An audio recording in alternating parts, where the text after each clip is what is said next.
পৃথিবীতে তখন হিমযুগ। হিংস্র ডায়ার উলফের বিচরণ ভূমি ছিল উত্তর আমেরিকা। ধূসর নেকড়ের চেয়ে আকারে বড় প্রাগৈতিহাসিক যুগের এই নেকড়ে মোটা পশম ও শক্তিশালী চোয়াল বিশিষ্ট দুর্ধর্ষ শিকারী ডায়ার উলফ সম্প্রতি বৈজ্ঞানিক জগতে আলোড়ন তুলেছে রোমুলাস এবং রেমাস। বিজ্ঞান মহল বলছে প্রায় 4 ফুট লম্বা এবং 36 কেজি ওজন বিশিষ্ট এই শাবক দুটির সঙ্গে ডায়ার উলফের সাদৃশ্য রয়েছে। বরফ যুগের অতীতকেই যেন ফিরিয়ে আনলো জেনেটিক বিজ্ঞান। প্রায় 10,000 বছর পর ফিরল বিলুপ্ত সেই নেকড়ে।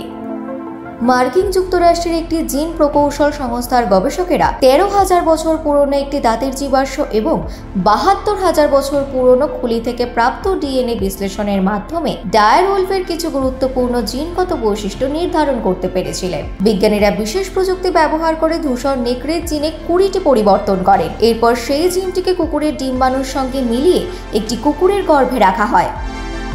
62 দিন গর্ভধারণের পর জন্ম নেয় এই জিনগতভাবে পরিবর্তিত শাবকগুলি। তবে ডায়ার উলফের মতো দেখতে হলেও শাবকগুলির আচরণে ওই হিংস্র নেকড়েদের মতো হবে না বলেই জানাচ্ছেন কলোসালের চিফ অ্যানিমাল কেয়ার বিশেষজ্ঞ ম্যাট জেমস। তার কথায় সেই শিকার প্রক্রিয়া শেখার জন্য প্রয়োজন বন্য ডায়ার উলফের বাবা মার কাছে বড় হয়ে ওঠা, যা এখানে সম্ভব নয়।